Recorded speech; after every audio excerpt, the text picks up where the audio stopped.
আমি কখনো আসি নাই, আমার বাসা এত কাছে কিন্তু আসা হয় নাই কখনো এদিকে। সেই তো বর্ষার পানি তো পুরো এই পর্যন্ত আইসা পড়ছে। আর ভাই পেছনে বসে সেই মজা, মানে এই ডানে ভাই দেখার যে ফিলটা, এটা তো সামনে বসে কখনোই সম্ভব না। সামনে বসলে অলওয়েজ বি কনসেন্ট্রেট হলো সামনের দিকে। হালকা একটু খাবারে উকি দেই আগে। ও কাঁচা মাছ রাখা হয়েছে, বেগুন ভাজা, কাঁচা মাছ, তেলাপিয়া, ইলিশের বাচ্চা। লোকজন খাইতেছেও তো কম না। শ্রীমঙ্গল থেকে আসার পর শুধু ঘুরতে ইচ্ছা হয়। আমরা এখন বেড়িবাঁধে ঘুরতেছি, বেশ সুন্দর নদী, এই পাশে একদম বর্ষার পানিতে বিল টিল সব ভরে গেছে। আর বাইকারদের ব্যাপার কি জানেন, 10 টাকার চা খেতে 100 টাকার তেল পোড়ায় অনেক সময়। মানে আড্ডাটাই হচ্ছে মেন, আর খাবার লাঞ্চ এটা তো অনেক ইম্পর্টেন্ট একটা ইস্যু। এটার জন্য তো এতটুকু দূরে আসাই যায়।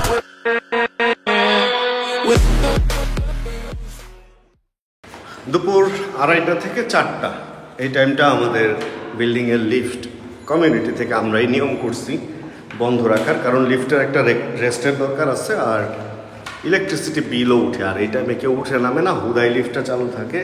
অনেক সময় বাচ্চারা খেলাধুলা করে, একটা লিফট একবার উঠে এবং নামা, এর মধ্যে মনে হয় 10 টাকার মতো কারেন্ট ব্যয় হয়। অন্য একটা বিল্ডিংয়ের শুনছিলাম, এটা ছোট বিল্ডিং, হয়তো 5 টাকা তো নষ্ট হয়ই, মানে খরচ হয়। বের হইতাম না এখন, কাজের যে চাপ, সত্যি কথা বের হইতাম না। কিন্তু সাকিব ভাই নক দিছে, উনি লাঞ্চ করে নাই। অ্যান্ড আমি পেটে হাত দিয়ে দেখলাম ক্ষুধা নাই, বাট চাইলে খাওয়া যায় আর কি, এরকম একটা অবস্থা। পরে সাকিব ভাইরে বললাম কই খাবেন, পশ নাকি লোকাল? তো ভাই বললো খাবার যেখানে ভালো ভাত ওইটাই। এই জন্য বের হয়ে গেছি, বাইক নিয়ে যাব ওইখানে, সাকিব ভাইকে তুলবো। এমনও হইতে পারে সাকিব ভাইয়ের বাইকেও যাইতে পারি। তাহলে চলেন বাইক স্টার্ট দিই। চলে আসছি আমরা এখানে। আর আমার বাইকের অবস্থা এক সিরিয়ালে সব রাখা, এই 3টারে তো কবে থেকে তুলি না জানি না। মাথার অতটুকু তুলা শুধু চাবি ঢোকায় স্টার্ট দেই। আর এখানে কি কি বাইক আছে জানেন? এখানে আছে হচ্ছে এটা মেবি এমটি, এটা মেবি পালসার, এটা মেবি এফজি, অ্যান্ড এটা যেহেতু খোলা আছে, এই মামাকে নিয়েই রওনা। Hello hello, check 1 2 3 4। তাড়াহুড়া যতই থাক চেষ্টা করবেন বাইক স্টার্ট দিয়ে অন্ততপক্ষে 30 সেকেন্ড থেকে 1 মিনিট পর্যন্ত, মিনিমাম 1 মিনিট হলে ভালো হয়, এর উপরে হলে আর একটু ভালো। আর হর্নেটে একটু কোল্ড স্টার্টে সময়টা বেশি নেয়, কারণ আমি প্রায় 1-1.5 মিনিট দাঁড়ায় আছি, এখনও পর্যন্ত আরপিএম 2000-এই আছে, নামে নাই। বাট এটা 1500, 1600 বা 1400-তে নামার কথা। যাক চলেন বের হয়ে যাই, কতক্ষণ আর সাকিব ভাইরে অপেক্ষা করাবো। কারণ আমার এডিট ছিল, আমি ওনাকে এমনি একটু অপেক্ষা করাইছি, আর সময় এখন 3:05, অনেক দেরি হয়ে গেছে। ভাই আল্লাহ হাফেজ। এই হর্নেট বাইকটা একটা সুবিধা আছে, সুবিধাটা হলো বাইকটা অনেক লাইট ওয়েট। এখন এটার কার্বোয়েট কত আমি জানি না, বাট চালাইতে গেলে অনেক বেশি লাইট ওয়েট লাগে, ঘুরাইতে অ্যান্ড সব কিছু এত বেশি লাইট লাগে। যদিও নিলয় ভাইয়েরটা আমারটার চেয়ে একটু ভালো লাগে, বাট আমারটাও যে একদম খারাপ ব্যাপারটা কিন্তু তা না, আমারটাও মোটামুটি অনেক স্মুথ। বাট নিলয় ভাইয়েরটার হ্যান্ডেল একটু মডিফাই করাতে ওটা আর একটু কম্প্যাক্ট লাগে আর কি, একটু কম, ওটার কি বলে, মনে হয় যে কমপ্রেস করে দেয় না, ওরকম মনে হয় যে ওনারটাকে কমপ্রেস করা হয়েছে। আর এই বাইকটাকে আমি একটা সার্ভিস দিচ্ছিলাম, বাট এই সার্ভিসেও সব কিছু যে একদম পারফেক্ট হয়েছে তা না। সেকেন্ড সার্ভিসে সব কিছু পারফেক্ট হবে, কারণ প্রথম সার্ভিসে উনি বল রেসারটা টাইট করছিল, বাট এখনও আমার মনে হয় যে বল রেসারটা মনে হয় খুলে আরেকবার অ্যাডজাস্ট করলে ভালো হইতো, বলগুলাতে গ্রিস টিস করলে। কারণ একটু বল রেসারের ঝামেলা বলতে একটু ঢিল আছে এরকম মনে হইতেছে, এটা না খোলা পর্যন্ত বোঝা যাবে না, বলগুলা হয়তো একটু ফাঁকা হয়ে যায় ঢিলের কারণে। এই জন্য আমার কিরকম যেন একটু মনে হয় যে বল মানে হ্যান্ডেলটা একটু বেশি ঢিলা লাগে। নিলয় ভাইটা একটু টাইট ছিল তো, মানে ওইটা টাইট, আমরা তো আসলে সবসময় টাইট চাই তাই না? তো এইটাও বল রেসার আমরা একটু টাইট, আমার আর কি একটু টাইট হলে জিনিসটা মনে হয় যে একটু বেশি মজার। পুলিশ ভাই এখানে তাইরে নাইরে ঘুরতেছে কেন? এই গাড়ি ঢুকলে তো এই যে ফাপড়, একটু পরে আমি বাইরেলে ঢুকলে হইতো না? সবাই আগে যেতে চায়, সবাই আগে যেতে চায়, কেমনে কি হইব? চলেন আমরা ফার্স্ট অফ অল যাব হচ্ছে ক্রিসেন্টে সাকিব ভাই আছে, আর ওইখান থেকে সাকিব ভাইকে নিয়ে দেন বের হয়ে দেন কই খাইতে যাব। আচ্ছা আজকে সাকিব ভাইয়ের উপরে ছেড়ে দিই, আমি তো নর্মালি কই খাই আপনারা তো জানেনই, সব রেস্টুরেন্টে আমি ফুটেজ দেখাইছি। আচ্ছা একটু সাকিব ভাইরে জিজ্ঞেস করি যে দেখি উনি কোন জায়গায় খায়, দেখি উনি কোনো নতুন কিছু যদি আমাকে চেনাইতে পারে তাহলে তো মানে ওইটা আমার জন্য বেটার একটা অপশন হবে। এই বাইক ফেরিতে কি কেউ আছে? হয়তো গেছে উত্তরা, আমি জানি অন্তর ভাই আর ওই যে ওই ভাইয়ের নাম আমি খালি ভুলে যাই আর কি, ওই যে ভাইয়ের নাম আমি ভুলে যাই ওই ভাই হয়তো আছে। চলেন আমরা ক্রিসেন্টে যাই। ওই যে সাকিব ভাই ভিতরে। আর জানেন আমি মাঝে মাঝে না ভুলেই যাই যে এরকম একটা বাইক আমারও আছে, মানে এইরকম একটা বাইক আমারও আছে, এই জিনিসটা আমি ভুলেই যাই। কারণ ওই বাইকটা যে নিয়ে ঢুকাইছি এখনো পর্যন্ত চালানোর সুযোগই হয় নাই। ভাই একটা ভুল ব্যাপার প্রথা প্রচলিত আছে যে যেই বাইকটা যার থাকে, মানে যার যত বাইক সে মনে হয় তত বড় বাইকার। সত্যি কথা, আমার যখন একটা বাইক ছিল তখন ওই বাইকটা আমি রেগুলার চালাইছি। অ্যান্ড এখন যেটা হয়েছে আমার বাইক হয়ে গেছে বেশি, অ্যান্ড বেশি বাইক হওয়ার পরে আমার কোনোটাই সত্যি কথা কি চালানোর সুযোগ হয় না বা সময় হয় না। মানে বাইক আসলে কম থাকলে ওটার যত্নও বেশি হয়, অ্যান্ড ওই বাইকটা চালানোও হয় বেশি। অ্যান্ড বাইক যখন বেশি হয়ে যায় তখন ভাই যত্ন তো হয়ই না, মানে চালানো হয় না। ব্যাপারটা এরকম আসলে। এই সামথিং রং, একটু হেল্প করি ওনাদের আগে। ভাই একটা ভালো জায়গার সন্ধান দিছে, যেটা হলো তামান্না। বলতেছে তামান্না পার্কের ওইখানে ভর্তা ভাজির একটা কি যেন ব্যবস্থা আছে, ওইখানের কথা বললো। ভাই বলতেছে এক বাইকেই যাই, আর আমার বলতেছে চালাবেন। আমি বলি না, সুযোগ যেহেতু পাইছি পিছে বসার। আর এই FZ25 এর পেছনে আমি এখনো পর্যন্ত বসি নাই, এটার এক্সপিরিয়েন্সও তো নেওয়া দরকার। যেটা তো চালানোর এক্সপিরিয়েন্স শেয়ার করবোই, পেছনে বসার এক্সপিরিয়েন্স ভাই আজকে পেছনে বসার এক্সপিরিয়েন্স শেয়ার করবো আজকে। কারণ এটার সিট যথেষ্ট পরিমাণ বড়, আমি জানি যেটা। এখন একবার মনে হয় উঠে দেখছিলাম, জীবন ভাইয়েরটাতে মনে হয় একবার উঠে দেখছিলাম, বাট ওরকম লং টাইম না। আর আজকে যেখানে যাব এটা মোটামুটি হাইওয়ের ফিল দিবে। চলেন পিছনে বসে দেখি কেমন। এক মেয়েরে দেখলাম এখানে বসে মাথায় পানি দিয়া কোলে করে ধরে একটা মাইক্রোতে উঠায় নিয়ে চলে গেল। খেলাটা বুঝলাম না। না ব্যাপারটা সিরিয়াস, মানে ওই যে মাইক্রোতে বসে হয়তো মাথা ঘুরে গেছে। কোন পাশ দিয়ে উঠবো? আচ্ছা, আমার বাম পায়ে হচ্ছে লিগামেন্ট সার্জারি করা, এই জন্য অনেকেই বলে যে আমি ডান পাশ দিয়ে কেন উঠি। ডান পাশ দিয়ে উঠতে আমার ডান পায়ে শক্তি বেশি, এই কারণে আমার এইভাবে উঠতে ইজি হয়। আর এগুলা তো পেছন থেকে একটু উঁচু। সাকিব ভাই আপনি তো ভালো লম্বা। জীবন ভাইয়ের পিছনে একদিন উঠে দেখছিলাম, ওনার মাথার উপরে দিয়ে আমি সামনে দেখতে পারি, কিন্তু আপনার মাথার উপরে দিয়ে আমি পারি না। আরে ভিউ তো খারাপ হয়ে গেল। যাই হোক, সিটের সাইজ মোটামুটি ভালোই বড়, পেছনে গ্র্যাব রিল আছে, ধৈর্যও বসা যাইতেছে। না, শান্তি আছে। FZ এটার ব্যাপার হলো এটা সিটের জন্য এটা অলওয়েজ, মানে এটার ফ্যামিলি বাইক বলা হয়, কারণ এটার সিট অলওয়েজ বড় থাকে, একটা বাচ্চা নিয়ে সুন্দর বসা যায়। আর ওই ফিলটাই পাইতেছি। এখানে একটা বাচ্চা তো নাই, এখানে চাইলে যে কোনো জিনিস নিয়ে ধৈর্য দেন বসা যাবে আর কি। যাক, পেছনে বসে মজা আছে ভাই, দিন দুনিয়া দেখার। দেখেন উপরে এইভাবে তাকায় থাকতে পারি। নর্মালি আমরা যখন বাইক চালাই এরকম উপরে তাকায় থাকলে এরকম রিক্সার সাথে যায় খটাস করে একটা বাড়ি লাগবে আর উল্টায় পড়বেন।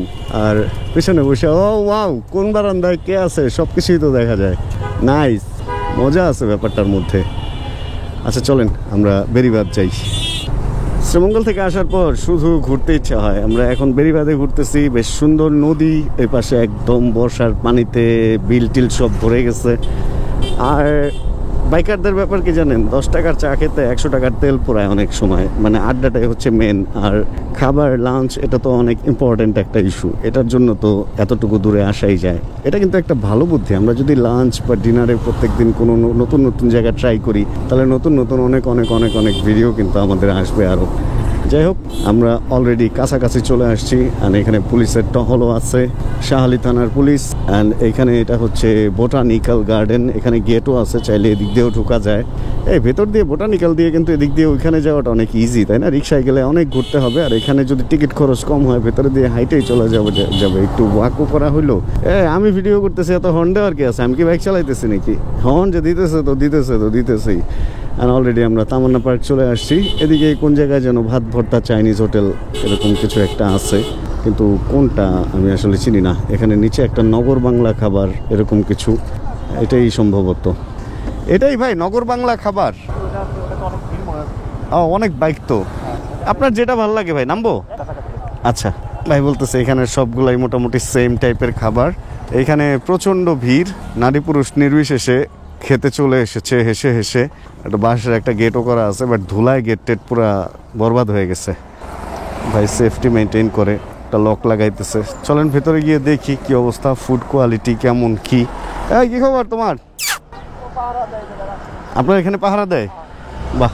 এই আসলে বাইরে থেকে কিন্তু বোঝা যায় না, বুঝছেন? বাইরে থেকে মনে করছি যে কোনো টং টাইপের কিছু, বাট এখানে একদম খাবার টাবার দেখা যায়। হালকা একটু খাবারে উকি দেই আগে।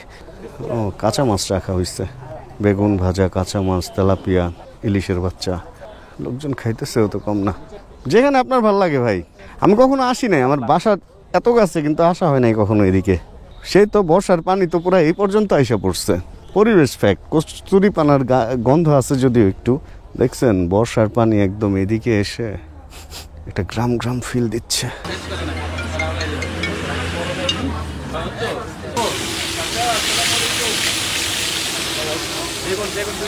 হ্যাঁ ভাইয়া হচ্ছে শুটকি খায় না, শুটকি না খাওয়ার পরেও দেখেন কতগুলো আইটেম। তার মানে যদি শুটকি অ্যাড করতো তাহলে তো আইটেম আরো বাড়তো।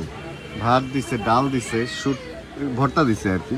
ভর্তার সাথে শুটকি নামটা চলেই আসে, মানে ভর্তা মানে শুটকি এরকম হয়। আমি যে শুটকি খুব একটা খাই তা না, ট্যুর করার পরে খাওয়া শুরু করছি, বাট ভাই তো খাওয়া শুরু করে দিচ্ছে। কারণ ওই টেবিলে আগে আগে খাবার দিলে আমাদের কেন দেয় না। মাছ আমাদের দেরি করতেছে বেশি, হয়ে গেছে মনে হয়, খুব বেশি সময় লাগবে না আশা রাখি। ভাই হাত ধোয়ার জায়গা এই তো আমরা এবার আসতেছি ভাই। চলেন আমরা একটু দেখি হাত ধোয়ার জায়গার অবস্থাটা কি। ও বেসিন আছে নর্মালি। বৃষ্টি বৃষ্টি আসলে যা লাগবে এই জায়গাটা, মানে অনেক লোকজন আসতেছে আস্তে আস্তে। সেই ওই যে আমাদের মাছ নিয়ে যাইতেছে, এই যে মাছ মাছ মাছ মাছ মাছ মাছ মাছ। আরে তারপরে দেখি ওই টেবিলে আগে যায়, হইলো কিছু। এটা মাছ দেখে যেটা মনে হইতেছে, সত্যি কথা মনে হইতেছে এটা মেয়ে মাছ, এটা গোল, এটা ছেলে মাছ, এটা লম্বা। এটা ভুলে কি বড়টা দিয়ে দিল নাকি ভাই? ও পরে কি বড়টা নিছেন? আচ্ছা মিক্স ছিল। এটা মেয়ে মাছ, এটা ছেলে মাছ, তাই না? এটা মেয়ে, এটা ছেলে, এরকম মনে হইতেছে। সুন্দর, মানে যে ডেকোরেশনটা করছে এই ব্যাপারটা ভালো লাগছে। এবার আপনার যেটা ভালো লাগে নেন, আমি ছেলে মেয়ে সব চলে আমার মাছের ব্যাপারে। দেখি ভাই কোনটা নেই, ছেলে নাকি মেয়ে? ভাই নিচে বেগুন। মেয়ে নিবেন না? হ্যাঁ আপনি মেয়ে নেন, আমি পুরুষ মানুষ, আমি বিয়া টিয়া করি নাই, ছেলে মেয়ে দিয়ে কি করুন, যা পাই তাই। এই হলো মাছের সাইজ, বড় সড়ো। লেবু দিয়ে যদি ভাইজা থাকে তাহলে বেশি ভালো লাগবে। কিছু মরিচও দিছে, এর মধ্যে একটা আবার লাপও দিছে। আচ্ছা খাই দেই, খাওয়ার সময় ভিডিও না করি। বিয়ে বাড়িতে কিছু ক্যামেরাম্যান থাকে না, আবার কিছু গেস্টও থাকে। রানটা কামড় দেওয়ার সময় ভিডিও নিও মামা। হ্যালো হ্যালো, খাওয়া দাওয়া আমাদের শেষ। আর এখানে একটা বাইকের মধ্যে নিজের নাম লিখে রাখছে রায়হান আলী। এটা কোনো কথা? ফেসবুক বা ইনস্টাগ্রামের লোগো যে দেয় না, এই তো ভালো। সুন্দর একটা লাল কি যেন অ্যাকোয়া। উঠবো? উঠে গেছি। হ্যাঁ বাইক চালাইলাম না, কারণ হচ্ছে পিছনে বসে বেশি আরাম লাগতেছে। খুব মজায় পিছনে বসে চলতে পারতেছি, মনে হইতেছে লং রাইডে দুজন নিয়ে আরামই হবে মনে হয় এই বাইকে। আচ্ছা যেখানে আমরা ছিলাম, বাইকের মধ্যে যে নাম লিখে রাখে, আমরা চেষ্টা করি আমাদের যে পার্সোনাল যে প্রোফাইলটা আছে, ওই প্রোফাইলটা যাতে অপরিচিত লোক না জানে, নিজস্ব ফ্যামিলি মেম্বারই শুধু জানে। যখন ফেসবুকে পার্সোনাল প্রোফাইল কেউ শেয়ার করে রাখে, ব্যাপারটা আমার কাছে খুব মানে কেমন জানি লাগে আর কি। দেখেন এটা হলো চিড়িয়াখানা, সরি চিড়িয়াখানার পেছন পাশ, তার মানে বোটানিক্যাল গার্ডেন। এদিক দিয়ে ঢুকলে কতটাই না কাছে। আর বিকেল হওয়া মাত্র এই জায়গায় দেখতেছি লোকজনের অনেক ভিড়। তামান্না পার্ক, তারপরে যে সাইডে আরও যে জায়গাটা আছে নদীর পাড়টার, এখানে নারী পুরুষ নির্বিশেষে অনেকেই আসতেছে। চাঁদের মতো সুন্দর হয়ে সূর্যটার সামনে ডুবতেছে, সব মিলে ওয়াও টাইপ একটা ফিল। আর ভাই পেছনে বসে সেই মজা, মানে এই ডানে বায়ে দেখার যে ফিলটা, এটা তো সামনে বসে কখনোই সম্ভব না। সামনে বসলে অলওয়েজ বি কনসেন্ট্রেট হলো সামনের দিকে, বাট পেছন থেকে অনেক শান্তি। চলেন যাই, শান্তির রাস্তাটা একটু উপভোগ করি। অ্যান্ড শীত শীত একটা ভাব কিন্তু লাগতেছে এখানে। 5:36 সময় আমরা এসে এখানে নামতে পারছি। অ্যান্ড সুন্দর সুন্দর বাইক দেখতেছি। আমার বাইকটা এখানে রেখে গেছিলাম, সুন্দর সুন্দর বাইক আগে দেখায় নেই। দেখেন এই যে এই বাইকটা, নিচের দিকে ক্যালিপার লাগানো, সামনের ক্যালিপারে 4 পিস্টন লাগানোর, কি ব্র্যান্ডের জানি না, বড় ডিস্ক। ওরে সর্বনাশ, এখানে দেখি আবার ড্যাম্পার লাগানো আছে, কুইক থ্রটল। অ্যান্ড এটা তো আমার অনেক ফেভারিট মডেলের একটা বাইক, বাট কিনবো না। এটা কেউ ভাইবেন না যে ফেভারিট দেখেই কিনবো, মানে ফেভারিট মানে ফেভারিট বলে না, অন্যের বউ সুন্দরী লাগে, ওরকম সুন্দর লাগছে তোমার তা থেকে, এই জন্য কি তোমার এনে নিবো নাকি আমি? না, তোমার নেওয়া কি হইলো ওনাদের। আপু একটু নেই পেছনে। আচ্ছা যেখানে আমরা ছিলাম, আমরা ওইখানেই থাকি। যেটা বলতে গেছিলাম সেটা হলো, দেখেন এই বাইকটারে সেই বিকেলে এখানে রেখে বেরোইছি, আর এখন ফেরত আসলাম। এসে দেখি যে এখানেই পড়ে আছে। আসলে আমরা যখন একটা এলাকায় থাকি তখন ওই এলাকা সম্পর্কে একটা আইডিয়া হয়ে যায়। কই আসে, সুযোগ দিলে তো মানুষ খালি দেখি নেয় রে ভাই, আসতেই আছে আসতেই আছে। আর আমি স্ট্যান্ড ও পুরাটা না উঠাই কাহিনী করে ফেলছি। এই অভ্যাসটা আমার আছে, এই অভ্যাসের কারণেই আমি জিক্সার 250টা নেই নাই, কারণ ওটার মধ্যে সাইড স্ট্যান্ড ইন্ডিকেটর, এই কাট অফ সুইচটা সাইড স্ট্যান্ডে নাই। যেখানে ছিলাম এই এলাকা চিনি বলে বাইকটা এতক্ষণ রেখেও আমি নিশ্চিন্তে ছিলাম যে না আমার বাইকটা চুরি হবে না। বাট যদি আমি 60 ফিট না থাকতাম, কোনোভাবেই আমি কি সাহস করতে পারতাম যে 60 ফিট এরকম রাস্তার পাশে আমি বাইক রেখে চলে যাব? যাই হোক, কেউ যদি চোরটা বাটপার হয়ে থাকেন, এভাবে আমার বাইকটা চুরি করেন না। আমি এরকম 60 ফিটে যে কোনো জায়গায় বাইক রাইখা মাঝে মধ্যে এদিক সেদিক চলে যাই ভাই। আর সাকিব ভাইকে বেশ বড় একটা, মানে বটম অফ মাই হার্ট থেকে ধন্যবাদ। এরকম একটা বিকেল আজকে উনি আমাকে গিফট করছে। অ্যান্ড লাঞ্চটাও ছিল সেই একদম টাটকা মাছ ভর্তা, আমার ফেভারিট সব ব্যাপার স্যাপার মিলে। যদিও মাছটা যদি ভাজা না হয়ে ভুনা হইতো ওইটা আমার আরও বেশি ভালো লাগতো। আমার আবার গ্রেভি পছন্দ, একটু স্টাইল করে বললাম গ্রেভি, মানে ঝোল তরকারি আমার পছন্দ, বা ভুনা করলেও চলে, বাট খারাপ না। যা খাইছি অনেক ভালো খাইছি। ধন্যবাদ সাকিব ভাই, ধন্যবাদ আপনারা যারা এতক্ষণ এই ভিডিওটা দেখছেন। সন্ধ্যা হয়ে গেছে, এই জন্য আমি আজকে আর এই ভিডিওটা আর বড় করবো না। হোপ রাখছি এই ভিডিওটা আপনাদের ভালো লাগছে। যদি ভিডিওতে কোনো কিছু ভালো লাগে ছোটো করে একটা লাইক দিয়ে দিন। চ্যানেলে যদি নতুন হন প্লিজ সাবস্ক্রাইব করে আমাদের ফ্যামিলি মেম্বার হয়ে যান। জানাবেন কে কোন জায়গা থেকে ভিডিও দেখছেন। আর যতক্ষণ আবার পরবর্তী ভিডিও নিয়ে আমি না আসতেছি, ততক্ষণ ইনশাআল্লাহ আমরা থাকবো ভালো, আমরা থাকবো সুস্থ এবং করতে থাকবো চিল ইনশাআল্লাহ। আরে এখানেও দেখি বাইকের ভিড়। ওরে ভাই, পার্কিংই তো নাই। কি অবস্থা? Chill bro. Check the mic and make sure it sound right, boys.